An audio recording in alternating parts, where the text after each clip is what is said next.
So this case is basically related to the offer. तो ऐसा offer जो कि पब्लिक एट लार्ज को दिया गया हो और जो जनरल दिया गया हो, जनरली दिया गया हो, वो ऑफर क्या होता है? जनरल ऑफर होता है। इसको इंग्लिश कॉन्ट्रैक्ट लॉ के हिसाब से समझे कि इंग्लिश कॉन्ट्रैक्ट एक्ट में जो है उससे रिलेटेड ये केस निकल के आया है। अगर आप क्या हो जाते हो, बीमार हो जाते हो, अगर आपको डिजीज हो जाती है, तो फिर कंपनी आपको कंपनी क्या करेगी? $100 दे, मतलब $100 आपको पे करेगी। ये चीज कंपनी ने अपने एडवर्टाइजमेंट में बताई। Hello everyone, my name is Nidhi Sharma. आज के लैंडमार्क जजमेंट सीरीज में हम जो केस कवर करने वाले हैं वो बहुत ही इंपॉर्टेंट केस लॉ है इंडियन कॉन्ट्रैक्ट एक्ट का। इंडियन कॉन्ट्रैक्ट एक्ट में आपने बहुत सारी चीजें सुनी होंगी, ऑफर के बारे में, प्रपोजल के बारे में, एक्सेप्टेंस के बारे में, कॉन्ट्रैक्ट के बारे में, कितने टाइप्स के कॉन्ट्रैक्ट होते हैं, ये सारी चीजें आपने सुनी होंगी। आज जो हम केस लॉ डिस्कस करने वाले हैं वो जो केस लॉ है वो ऑफर से रिलेटेड है। ठीक है, सो सबसे पहली चीज क्या कि वो केस ऑफर से रिलेटेड है। उससे पहले अगर आपको ऐसा लगता है कि आपके कोई डाउट्स हैं, आपकी कोई क्वेरी है, अगर आपको किसी और लीगल इशू पे या लीगल टॉपिक पे कुछ कनेक्ट करना है, तो आप मेरी टेलीग्राम आईडी पे ज्वाइन कर सकते हैं। ये मेरी टेलीग्राम आईडी है, वहां पर आप मुझसे डिस्कस कर सकते हैं, इंटरेक्ट कर सकते हैं। ठीक है, so the case name is Carlill versus Carbolic Smoke Ball case 1891, ये इसका साइटेशन दिया गया है। So this case is basically related to the offer. जब ऑफर की बात करते हैं तो आपको पता होगा कि क्या होता है। एज पर दी इंडियन कॉन्ट्रैक्ट एक्ट उसकी डेफिनेशन पूरी अलग है। ठीक है, तो ऑफर को, जिसको हम प्रपोजल भी बोलते हैं, उससे रिलेटेड ये केस लॉ है। अब जब मैं ऑफर की बात कर रही हूँ तो ऑफर से रिलेटेड बहुत सारे टाइप्स है। ठीक है, एक टाइप का ऑफर नहीं होता, बहुत सारे ऑफर होते हैं। जैसे जनरल ऑफर हो गया, एक्सप्रेस ऑफर हो गया, इम्प्लाइड ऑफर हो गया, काउंटर ऑफर हो गया, क्रॉस ऑफर हो गया। और ये वाला जो है, ये वाला किससे रिलेटेड है? ये वाला जजमेंट है related to the general offer. ठीक है, जब हम जनरल ऑफर की बात करते हैं तो जनरल ऑफर मतलब क्या?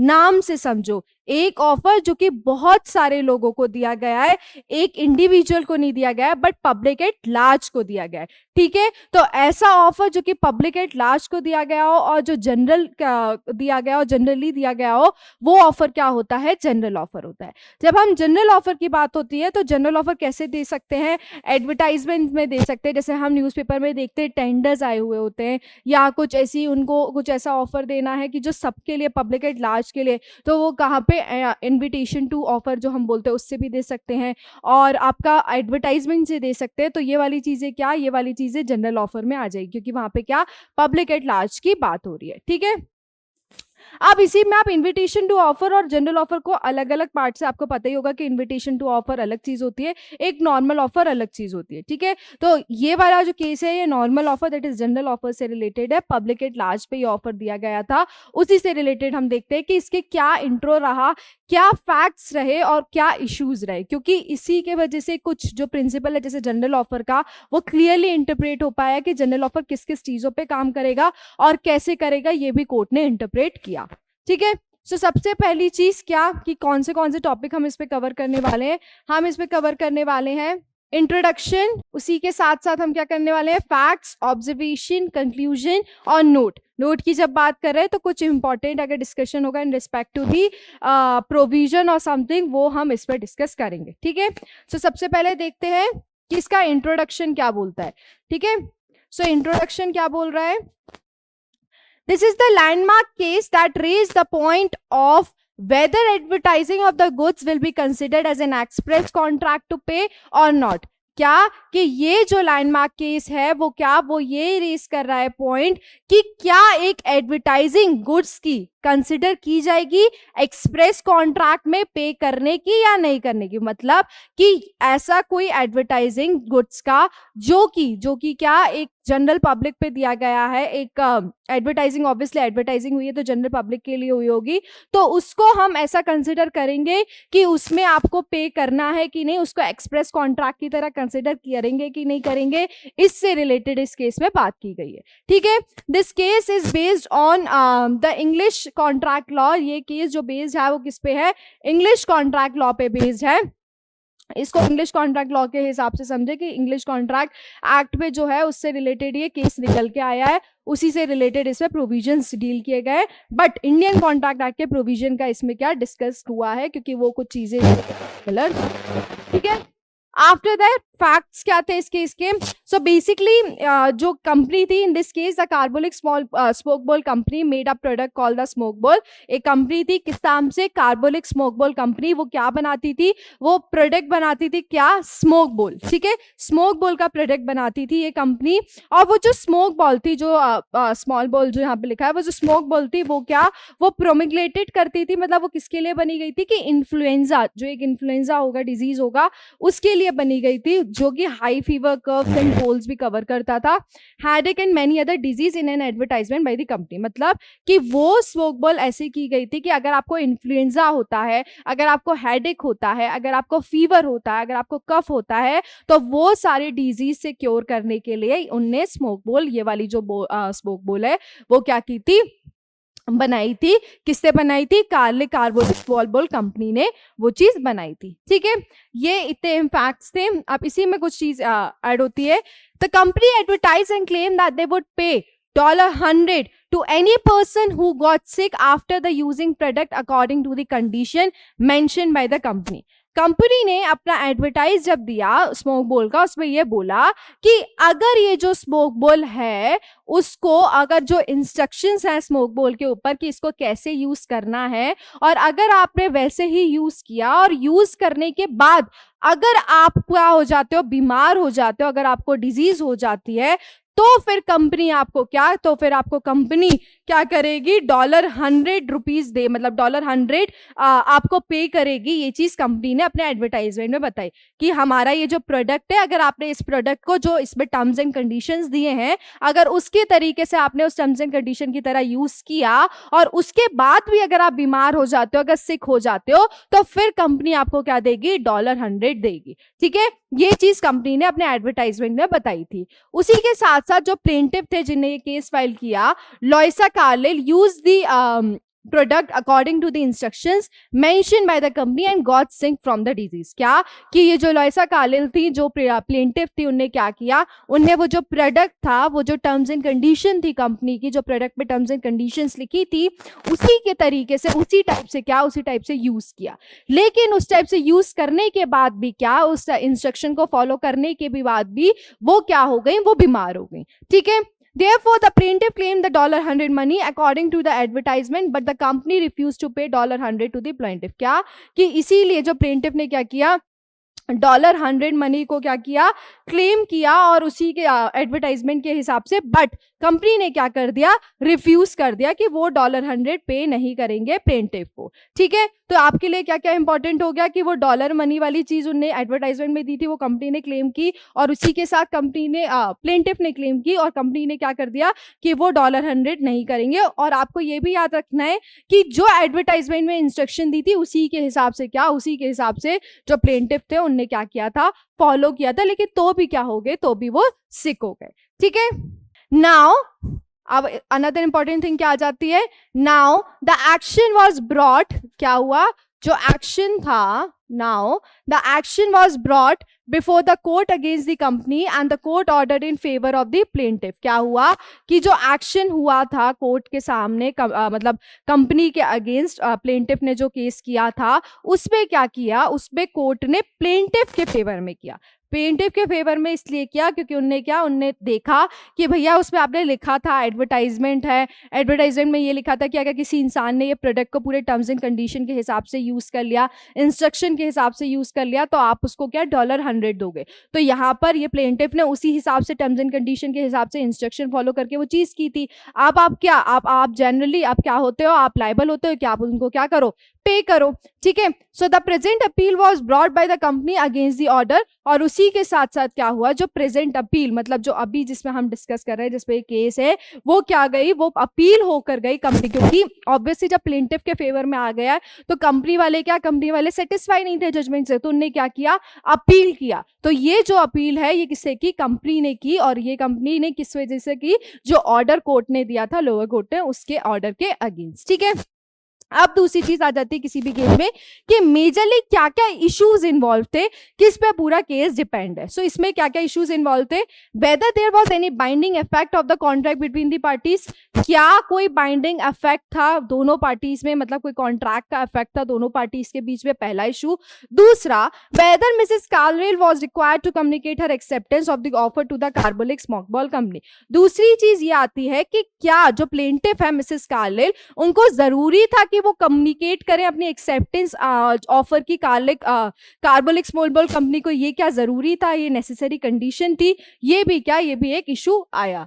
ठीक है, उसके बाद क्या ऑब्जर्वेशन रहा, so the court said that the actions of the company clearly stated that they had an intention to create a legal contract। ठीक है, कोर्ट ने क्या बोला कि जो एक्शन है कंपनी के वो क्लियरली बताते हैं कि क्या इंटेंशन थी लीगल कॉन्ट्रैक्ट क्रिएट करने की। ठीक है, so the action of deposit of amount to the bank and it showed the seriousness towards the contract. The court said that कि जो कंपनी की क्लियरली स्टेटेड दिख रही थी कि उनकी इंटेंशन थी वो लीगल कॉन्ट्रैक्ट क्रिएट करना चाह रहे थे, ये उनकी इंटेंशन से पता चल रहा था। और इसी वजह से, मतलब जो उनका एक्शन था कि उनने वो अमाउंट बैंक में डिपॉजिट कर दिया, इसलिए ये पता चलता है कि उनकी तरफ से पूरी तरीके से कॉन्ट्रैक्ट में क्या थी, सीरियसनेस थी। मतलब जब उन्हें एडवर्टाइजमेंट दिया था उसमें ये चीज भी लिखी थी कि उनने वो जो अमाउंट है वो ऑलरेडी बैंक में डिपॉजिट कर दिया है, अगर आप उससे फिर भी इफेक्ट हो जाते हो, डिजीज से इफेक्ट हो जाते हो यूज करने के बाद, तो ऑब्वियसली वो अमाउंट आपको मिलेगा। ये सीरियसनेस जब उन्हें बैंक में डिपॉजिट की,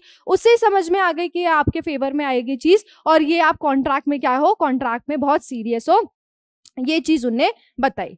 ठीक है, उसके बाद क्या हुआ, the court said that advertisement was made for the public as far as the plaintiff is concerned. मतलब कि उन्हें ये बोला कि वो जो एडवर्टाइजमेंट था वो किसके लिए था, वो पब्लिक के लिए था। और अगर हम मतलब जो प्लेंटिफ की बात करें, प्लेंटिफ को कंसर्न करें, तो वो चीज़ क्या, वो चीज़ उनको देखनी पड़ेगी, क्योंकि प्लेंटिफ ने क्या पूरी तरीके से इंस्ट्रक्शंस क्या की थी, पूरी तरीके से इंस्ट्रक्शंस फॉलो की थी। ठीक है, the court said the advertisement was made for the public as far as the plaintiff is concern, she fulfil the instruction given by the company and the performance of the plaintiff amounts to acceptance of offer. जैसे ही उसने क्या, जैसे ही condition को मतलब perform किया, वैसे ही क्या हो गया, वैसे ही वो एक्सेप्टेंस ऑफ ऑफर ऑटोमेटिकली हो गया।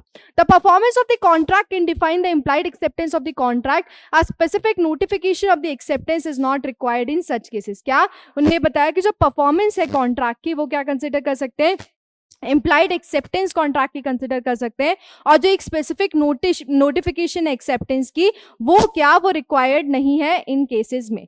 ठीक है, उसी के साथ साथ उन्हें ये बताया कि ये जो है ये यूनिलेटरल ऑफर है, मतलब कि ये जो टाइप का जो ऑफर हुआ था वो क्या था, यूनिलेटरल ऑफर था, एक ही साइड से। यूनिलेटरल ऑफर मतलब एक साइड से। जब बायलैटरल की बात हो रही है, बायलैटरल का क्या होता है, दोनों साइड से। ठीक है, which doesn't require acceptance as it makes to world large. मतलब क्या यूनिलेटरल ऑफर जो इसमें था उसमें क्या एक्सेप्टेंस की जरूरत नहीं थी, एक्सेप्टेंस की रिक्वायरमेंट नहीं थी, क्योंकि वो ऑफर क्या वर्ल्ड एट लार्ज के हिसाब से किया गया था। Then उसके बाद another important thing, it shall be treated as an offer to anyone who performs a condition and anyone who performs a specific condition, in this case using the smoke ball 3 times for 2 weeks except the offer। क्या कि अगर हम उस offer के हिसाब से जाए तो उसमें ये था कि जिसने भी ये कंडीशंस फुलफिल की और जिसने भी वो परफॉर्म की स्पेसिफिक कंडीशन, तो वो क्या हो गया, ऑटोमेटिकली एक्सेप्टेंस हो गया।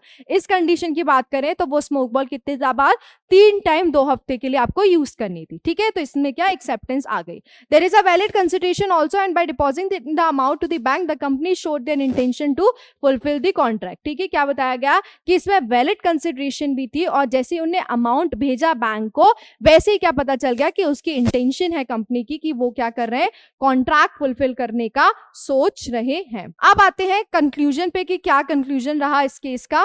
So the appeal was dismissed by the judges in order to pay $100 as compensation to the plaintiff। क्या हुआ, जो कंपनी ने अपील की थी, अपील जो लोअर कोर्ट ने तो ऑलरेडी प्लेंटिफ के फेवर में दे दिया था, अब यहाँ पे भी जो सुपेरियर कोर्ट ने भी क्या, जो कंपनी ने अपील की थी उसको क्या कर दिया, डिसमिस कर दिया, और ये बोला कंपनी को कि भैया आपको $100 देना पड़ेंगे प्लेंटिफ को, उसमें आप कुछ भी क्या मना नहीं कर सकते हो। ठीक है, The court held that the advertisement was a general offer to the whole world. Anyone following the condition mentioned in the advertisement constitute a valid acceptance. Court ने ये बताया कि जो एडवर्टाइजमेंट आपने दिया था वो क्या था, एक जनरल ऑफर था होल वर्ल्ड के लिए, और जैसे अगर कोई इंसान वो ऑफर की कंडीशन फुलफिल कर लेता है तो ऑटोमेटिकली वो वैलिड एक्सेप्टेंस कंसिडर हो जाती है। फिर आप ये नहीं बोल सकते हो कि वो वैलिड एक्सेप्टेंस नहीं है, वो वैलिड एक्सेप्टेंस ऑटोमेटिकली क्या कॉन्स्टिट्यूट हो जाती है।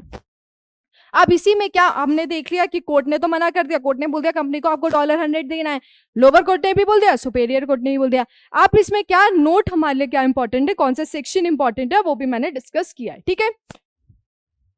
According to the Indian Contract Act 1872, proposal is defined in section 2A as when person will signifies to another person his willingness to do or to do something with a view to obtain the assent of such person to such an act or abstinence he said to make a proposal or an offer। हमें पता है कि section 2A of Indian Contract Act में offer की definition defined है। वो क्या बोलता है, जब एक इंसान अपनी willingness दिखाता है दूसरे इंसान को कुछ चीज करने की या abstain करने की, और वो चीज वो क्या दिखाता है, क्यों दिखाता है, अपनी विलिंगनेस, ताकि दूसरा पर्सन क्या उस पे ascent they.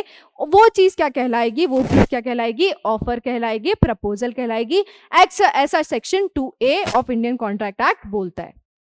As per the Indian Contract Act 1872, 2B acceptance is defined as when the person to whom the proposal has been made signifies his assent thereto, the offer is said to be accepted। ठीक है, section 2B क्या बात करता है, section 2AB acceptance की बात करता है। वो ये बोलता है कि जैसे ही इंसान ने प्रपोजल जिसको किया था वो क्या कर लिया, वो एक्सेप्ट कर लिया, तो वो क्या कंसिडर किया जाएगा कि ऑफर क्या हो गया है, एक्सेप्ट हो गया है। ठीक है, अब मैं ऑलरेडी आपको स्टार्टिंग में बता चुकी थी कि ऑफर में ये जो केस है, ये केस पर्टिकुलर किससे रिलेटेड है, जनरल ऑफर से रिलेटेड है। सो जनरल ऑफर क्या होता है, an offer made to the world at large is known as general offer.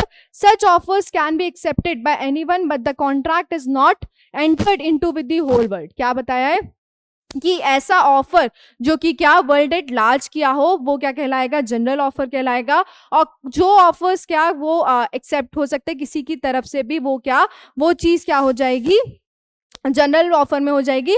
लेकिन आप जब जनरल ऑफर दे रहे हो तो इसका मतलब नहीं है कि आप सबके साथ होल वर्ल्ड के साथ कॉन्ट्रैक्ट में एंटर हो पाओगे, नहीं, जो एक पर्टिकुलर पर्सन ने किया होगा उसी के साथ आप हो पाओगे। It is made only with a person who comes forward and performs to the condition of the proposal. आप उसी इंसान के साथ हो पाओगे जो कि आया और उसने क्या पूरे जो आपने प्रपोजल दी थी उसकी कंडीशन फॉलो की, उसी के साथ आप कॉन्ट्रैक्ट कर सकते हो। The proposal may be for the whole world at large but be for the world at large but the number of acceptance to a proposal may be expressly और impliedly limited. क्या कि general offer होता तो सबके लिए, लेकिन जो acceptance की जब बात आती है प्रपोजल की तो वो क्या वो बहुत ही लिमिटेड हो जाती है, एक्सप्रेसली और इम्प्लाइडली क्या बहुत लिमिटेड हो जाती है, क्योंकि उसमें से एक इंसान, दो इंसान, जो भी एक इंसान एक पर्टिकुलर इंडिविजुअल या एक्सेप्टेंस करेगा कंडीशन फुलफिल करके, तो आपका उसी के साथ कॉन्ट्रैक्ट हो रहा है, पूरे वर्ल्ड एट लार्ज के साथ नहीं हो रहा है।